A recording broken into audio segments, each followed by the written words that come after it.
Imagine you're walking through an abandoned hospital at midnight and you suddenly hear footsteps echoing from the floor above, even though you know the building has been locked for decades.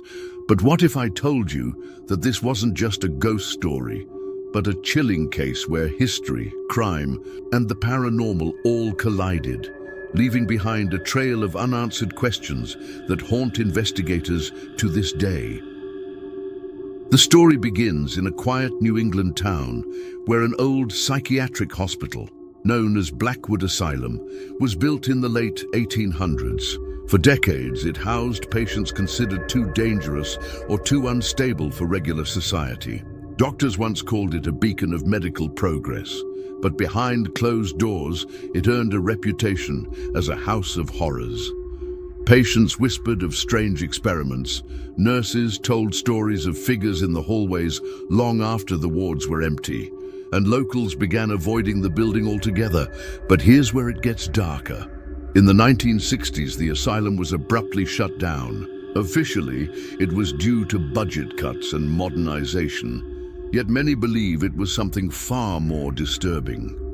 Records from that final year are strangely incomplete. Dozens of patients were listed as transferred, but no trace of them was ever found again.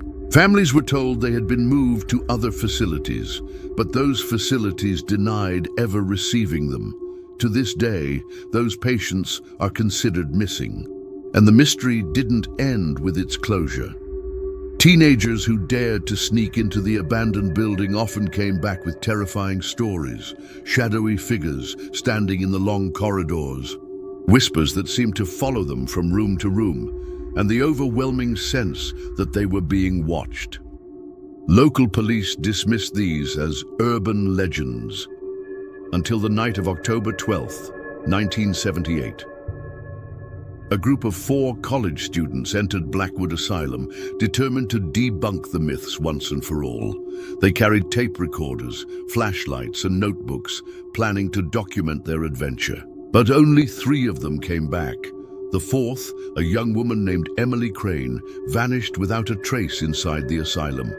Her friends claimed she had gone ahead into the old surgical ward. They heard her scream, rushed after her, and found nothing but her flashlight lying on the dusty floor. Police combed the asylum for days, bringing in dogs and search teams. Not a single trace of Emily was ever found. Not her body, not her clothes, not even a footprint leading out of the building. It was as if she had been swallowed whole by the asylum itself. But here's the twist nobody expected. When investigators reviewed the tape recorder the students had brought with them, they heard something chilling. At first, it was just laughter and nervous chatter. Then Emily's voice. "I think I see something at the end of the hall." A pause, a faint dragging sound. Then a whisper that none of the students claimed to have made. A low, raspy voice that said, "She's mine now."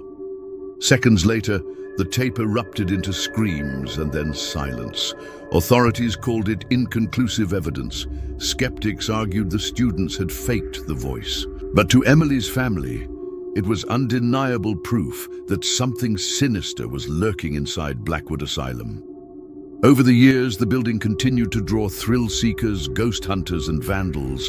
Many reported bizarre occurrences, doors slamming shut on their own, objects moving across the floor, and sudden drops in temperature so extreme that breath became visible even in summer. Security guards hired to patrol the property often quit within days, claiming they could no longer endure the presence that stalked them in the halls. And then came the discovery that reignited the case. In 1993, contractors were hired to tear down part of the asylum. But when they broke into a sealed basement chamber, they found something horrifying. Inside were rows of old hospital beds, restraints still attached. Scattered across the floor were patient files dating back to the 1950s. Files belonging to the very people listed as transferred. Some of the folders had photographs, patients strapped down, covered in bruises, and in some cases, faces twisted in terror. Even more disturbing were the bones, human remains hidden beneath the concrete floor.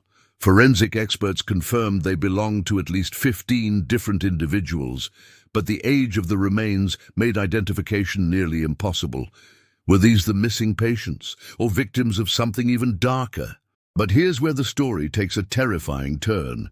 Among the bones, workers found a small metal box. Inside was a reel of film.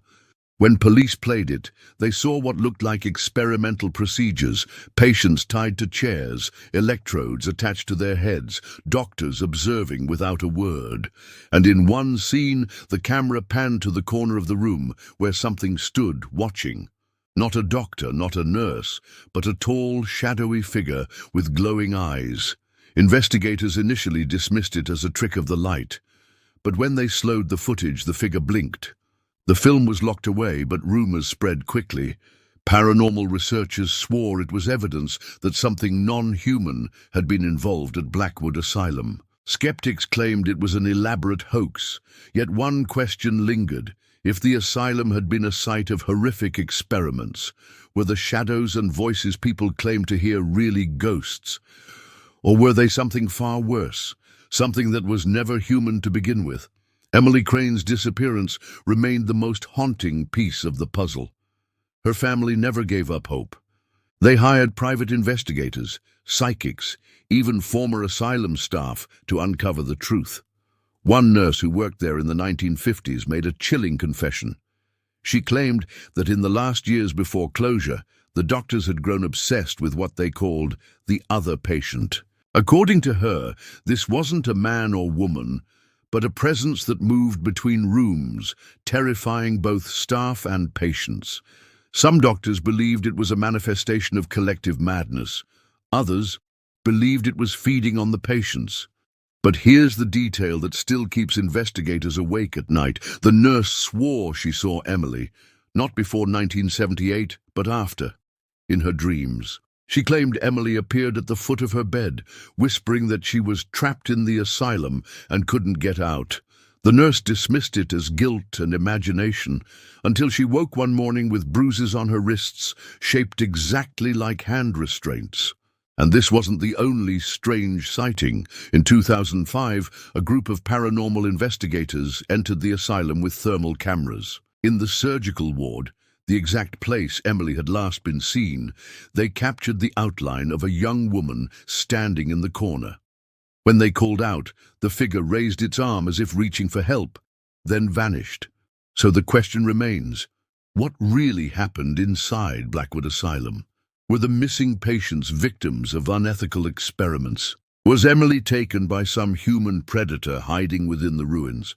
Or did something darker claim her, something that still lingers within those walls, feeding on the curious and the brave? To this day, Blackwood Asylum remains off-limits to the public, its windows boarded, its doors chained shut. Yet on stormy nights, locals swear they see lights flickering in the upper windows and hear the faint sound of screaming carried by the wind. And maybe the most chilling thought of all, if Emily Crane is still in there calling for help, then maybe the asylum didn't just house the insane. Maybe it created something that refuses to die. So tell me, if you were standing at the gates of Blackwood Asylum tonight and you heard a voice whisper your name from the darkness, would you step inside? Or would you turn and run, knowing that some mysteries are never meant to be solved?